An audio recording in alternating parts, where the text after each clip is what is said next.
Assalamualaikum dan salam sejahtera kepada semua pendengar.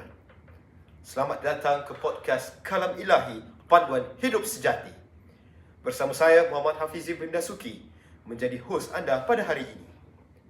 Dan kita akan membincangkan topik yang sangat penting di dalam agama Islam, iaitu Al-Quran dan Hadis. Bersama saya pada hari ini daripada Universiti Islam Antarabangsa yang dihormati Ustaz Azri Hakimi sebagai panel pertama. Dan bersama saya juga yang dibawakan daripada Universiti Sains Islam Malaysia yang dihormati Ustaz Akil sebagai panel yang kedua. Baik, mari kita mulakan dengan topik kita iaitu peranan Al-Quran. Ustaz, boleh Ustaz terangkan secara ringkas bagaimana Al-Quran diturunkan kepada Nabi Muhammad sallallahu alaihi wasallam? Wah, boleh Tuan Pengacara. Seperti yang kita tahui, Al-Quran ini adalah merupakan kalam Allah yang diturunkan kepada Nabi Muhammad SAW melalui perantaraan malaikat Jibril. Ia merupakan wahyu pertama yang diterima oleh baginda di Gua Hira yang tercatat dalam surah Al-A'la ayat 1 hingga 5. Izinkan saya membaca. Silakan. Bismillahirrahmanirrahim. Iqra bismi rabbikal ladzi khalaq. Khalaqal insana min 'alaq. Iqra wa rabbukal akram. Allazi 'allamal bil qalam. 'Allamal insana ma lam ya'lam. Subhanallah. Satu bacaan yang sangat merdu dan juga sangat dahsyat daripada ayat ustaz ini kita. Dia menyeru kita untuk membaca, memahami dan mempelajari ilmu dengan nama Allah yang Maha Pencipta. Inilah permulaan daripada 23 tahun perjalanan wahyu yang penuh dengan pembimbingan dan petunjuk bagi seluruh umat manusia. Bagaimanakah pula dengan kepentingan Al-Quran dalam hidup kita, wahai Haji? Al-Quran bukan sahaja sebagai kitab suci, tetapi ia juga panduan hidup kita. Allah berfirman dalam surah Al-Baqarah ayat 185 bahawa Al-Quran adalah petunjuk bagi manusia dan penjelasan mengenai apa yang benar dan yang batil dalam setiap aspek kehidupan, ibadah, akhlak dan juga sosial. Al-Quran menjadi sumber panduan utama. Ia adalah panduan yang menyeluruh untuk kita mencapai kejayaan di dunia dan juga di akhirat kelak. Ya, betul. Terima kasih yang dihormati Ustaz Azri dan juga terima kasih kepada yang dihormati Ustaz Haji Akil di atas penerangan sebentar tadi. Jadi kita ada lagi beberapa soalan yang telah diajukan oleh para pendengar kita.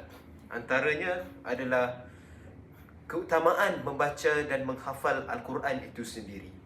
Kerana adakah ia menjadi satu kepentingan ataupun tidak? Saya ingin bertanya kepada Ustaz Haji Akil.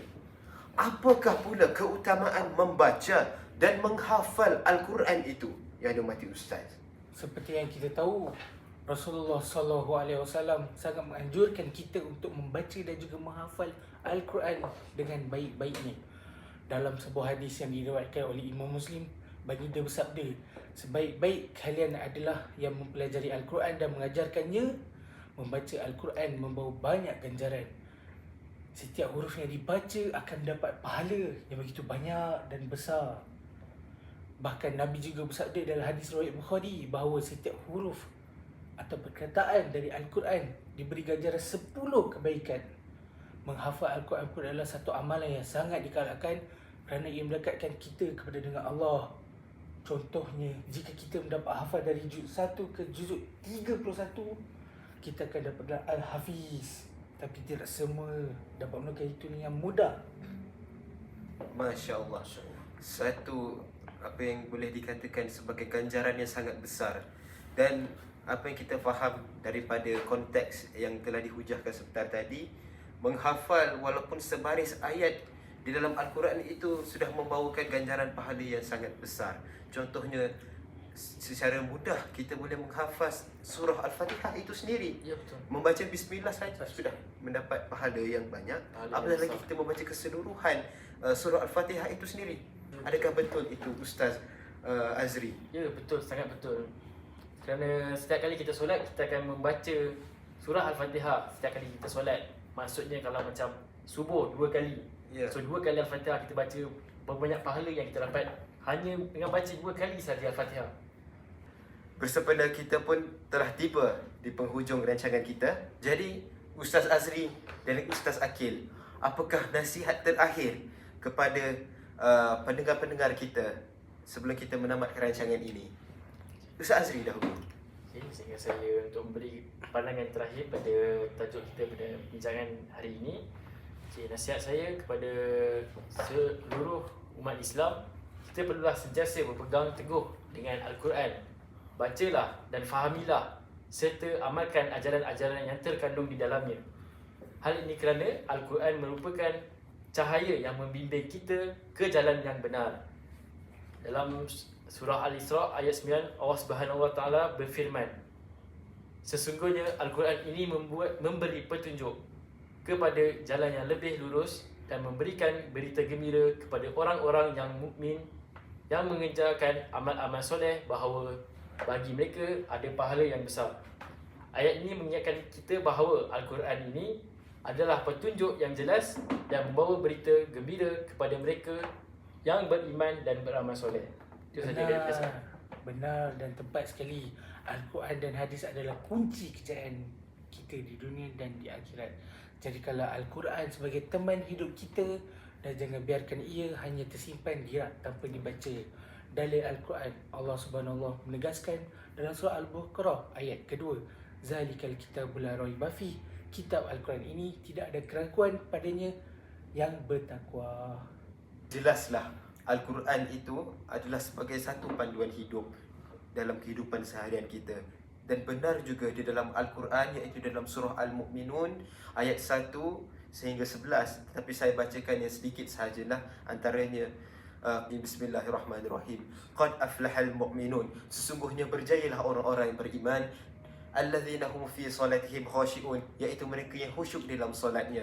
Walladzina hum 'anil lahwi mu'ridun, dan mereka yang menjauhkan diri daripada perbuatan dan perkataan yang sia-sia. Dalam surah Al-Mu'minun itu yang berada di dalam Al-Quran itu sendiri adalah sebagai satu asas utama dalam menjadi sebagai panduan untuk kita meneruskan kehidupan dan menjadi seorang mukmin yang soleh. Jadi tanpa melengahkan masa lagi, kita pun telah berada di penghujung rancangan kita. Terima kasih kepada yang dihormati Ustaz Azri daripada Universiti Islam Antarabangsa sebagai panel kita yang pertama, dan juga saya ucapkan jutaan ribuan terima kasih juga kepada Ustaz Akil daripada Universiti Sains Islam Malaysia Sama-sama panel kepada kedua tuan penganjur, sama-sama. yang telah memberikan hujah-hujah yang sangat dahsyat dan sangat berfaedah sebentar tadi.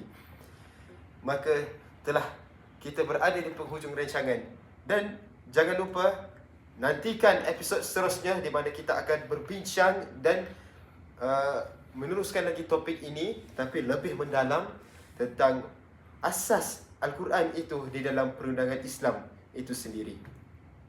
Wabillahi taufiq wal hidayah. Wassalamualaikum warahmatullahi wabarakatuh.